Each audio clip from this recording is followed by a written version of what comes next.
Praise the Lord. सबको जय मसीह की। आज अगर हम देखते हैं परिस्थितियों को तो हमारे देश में और पाकिस्तान में एक युद्ध जैसी परिस्थितियां आ गई हैं और हमें वो अपना कर्तव्य कर रहे हैं। देश अपने अपने जो नेता हैं, जो संचालक हैं, देश के नेतृत्व करने वाले, वो अपना निर्णय ले रहे हैं और जो सेना है वो अपने कार्य में तत्पर हैं। और हम सब देख रहे हैं कि जो इस युद्ध जैसी स्थिति को कैसे काबू में किया जाएगा और कैसे इसका अंत होगा। हमें जब ये वो लोग जिस अपनी सेना हैं, अपने देश के प्रधानमंत्री, हमारे देश के आर्मी, हमारे देश के जो लोग हैं जो निर्णय लेते हैं ऐसे परिस्थितियों में, वो सब अपना अपना काम कर रहे हैं। हम एक देशवासी होने के खातिर और एक मसीह समाज के लोग होने के खातिर हमारा भी कुछ कर्तव्य बनता है। ये नहीं कि हम न्यूज़ सुनते रहें और सोचते रहें, चर्चा करते रहें, नहीं, हम सब का एक कर्तव्य बनता है कि हम प्रार्थना करें। अगर हम बिब्लिकली देखें तो यीशु मसीह के आने से पहले ये सब बातें होंगी। राज्य पे राज्य उठेंगे, लड़ाइयों की खबरें सुनोगे, मरी सुनोगे और ये सब चीज़ें आप देखोगे। ऐसा लिखा है, सूर्य अंधकार में होगा, चंद्र रक्तमय होगा, आकाश के तारांगण तप्त होकर के गिरेंगे, आकाश में चिन्ह होंगे। खासकर उसमें दिखाया गया कि राज्य पर राज्य उठेंगे, एक दूसरे पे बैर करेंगे। तो ये सब कुछ होने वाला है, ये लिखा है प्रोफेसी बाइबल में। तो ये सब हो रहा है, तो इसका समय ये है कि घबराना जाना, ये तो केवल शुरुआत है। लेकिन हम सीज फायर कर सकते हैं अपनी प्रार्थनाओं के द्वारा कि कोई निर्दोष लोगों की जान ना चली जाए। कोई लोग जो हमारे प्रधानमंत्री हैं, हमारे जो सेना के प्रमुख हैं, वो योग्य निर्णय ले सके, इसलिए परमेश्वर उनको बुद्धि दे।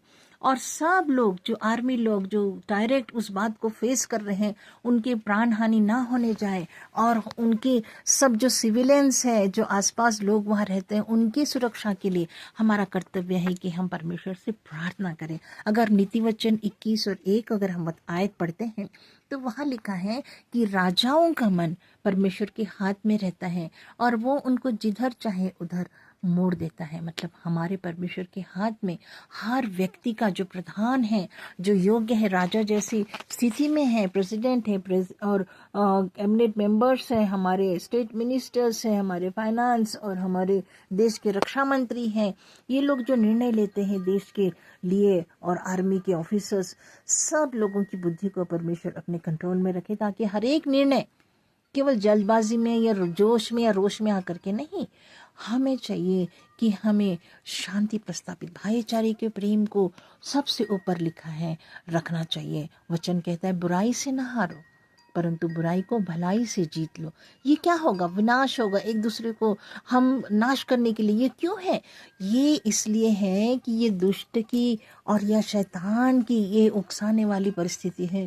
क्योंकि वचन अगर यूहन्ना 10:10 में हम पढ़ते तो वहाँ लिखा है, चोर या दुष्ट आता है कि हमें नाश करे, घात करे और नष्ट कर डाले, परंतु प्रभु यीशु मसीह या हमारा परमेश्वर आया इसलिए कि हम जीवन पाए। परमेश्वर किसी के नाश होने से प्रसन्न नहीं होता। वो चाहता है कि हर एक को मौका मिले, हर एक को जीवन जीने का समृद्धता से और अपने जीवन को अच्छे से यापन करने का समय मिले। तो मेरे प्रियो, मैं आपसे यही बात कहूँगी, अगर मत्ती 24 अध्याय को अगर आप पढ़ते हैं, 2 तिमुथियुस को पढ़ते हैं और इन अध्याय में जब हम जाते हैं, रेवलेशन में जी पढ़ते हैं, तो लिखा है कि मनुष्य के पुत्र के आने से पहले ये सब सारी चीज़ें होंगी। तो हमें विश्वास करना है कि प्रभु यीशु मसीह की अभी तक की प्रोफेसीज पूरी हो गई है। वो आने वाले समय में भी जो उसका दोबारा आना है वो भी ज़रूर होगा। लेकिन हमें खास इस समय अपने एक दूसरे देश के लिए, निकटवर्ती देशों के साथ लॉ एंड ऑर्डर मेंटेन करने के लिए, उनके हर निर्णय में सुरक्षा हो, योग्य और दोनों के हित के लिए एक निर्णय होने वाला हो, शांति प्रस्थापित हो, ताकि हम देशवासी जो इसमें अच्छे से एक स्वतंत्र भारत में स्वतंत्रता से रहे। निकटवर्ती देशों के भी प्रधानमंत्री, उनके लोगों के लिए हम प्रार्थना करना चाहते हैं कि उनके जीवन में भी, उनके निर्णयों में भी बुद्धिमत्ता हो, क्योंकि हमें विजडम की बहुत ज़रूरत है। जल्दबाजी में नहीं, किसी के उकसाने से नहीं, कि हमें ज़रूरी है कि हम प्रार्थना करें। आइए हम छोटी सी प्रार्थना करते हैं। अनुग्रहकारी सर्वशक्तिमान पिता, हम आपके पास आते प्रभु जी, आपके नाम का धन्यवाद करते हैं। इस सुंदर दिन आपने हमारे जीवन में जोड़ा, इस सुंदर नया वर्ष हर एक के जीवन में जोड़ा। इस नए वर्ष के 4 महीने आपने हमें सुरक्षा में, शांति में, समृद्धि में बिताने के लिए सहायता करी। ये 5वें महीने में प्रभु जी हम प्रार्थना करते हैं, हम जानते हैं मंथ ऑफ ग्रेस है, आपकी करुणा से घिरा होना चाहिए ये महीना प्रभु जी। हम प्रार्थना करते हैं हमारे निकटवर्ती पाकिस्तान देश के लिए, उनके प्रेसिडेंट के लिए, उनके प्राइम मिनिस्टर के लिए, उनकी सेना के लिए, उनके लोगों के लिए, जो अगर वहाँ पर कोई ऐसे आतंकवादी या ऐसे निर्माण किए जाते हैं तो प्रभु उनको सद्बुद्धि दीजिए कि ऐसे बुराई को वो खड़ी ना करें। प्रार्थना करते निकटवर्ती हमारे देश, हमारे भारतवर्ष के लिए हम प्रार्थना करते हैं। हमारे प्रधानमंत्री, हमारे प्रेसिडेंट, हमारे cabinet members, MLAs, state ministers, जितने लोग हैं, सेना के मंत्री हैं, आर्मी हैं, और जो लोग काम कर रहे हैं इस वक्त अपनी सुरक्षा के लिए, अपने देश के सम्मान के लिए, प्रभु उनको योग्य सद्बुद्धि से आप परिपूर्ण करें, ताकि होने वाला हर निर्णय जोश और रोश के साथ नहीं, बुद्धिमत्ता के साथ हो प्रभु जी। आप हर एक की बातों को अपने कंट्रोल में कीजिए प्रभु। ये युद्ध जैसी परिस्थिति को शांति दीजिए। आप शांति के राजकुमार हैं, आप यहोवा शलोम हैं, आपकी शांति प्रस्थापित हो चारों दिशाओं से प्रभु जी। आपकी शांति को हम चाहते हैं कि इस भारतवर्ष में और पाकिस्तान में एक भाईचारे का प्रेम और उत्पन्न हो सके, एक दूसरे को क्षमा करने वाले हो सके प्रभु जी।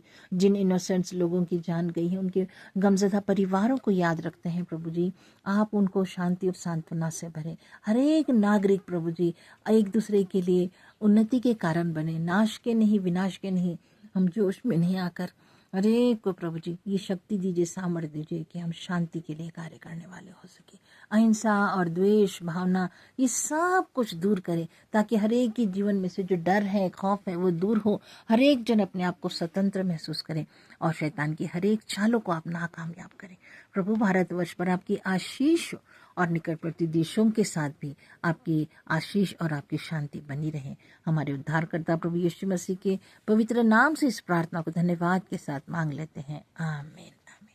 आप सब लोग भी प्रार्थना कीजिए और वीडियो भी आप देखेंगे, सब्सक्राइब कीजिए, शेयर कीजिए, एक दूसरे को प्रार्थना कीजिए, ताकि देश में हर एक नागरिक अपने आप में स्वतंत्र महसूस करे, किसी के दबाव में, डर में और ऐसे निर्दोष लोगों की जान ना चली जाए। इसलिए हमारे देश को प्रभु आशीष दे, आमीन।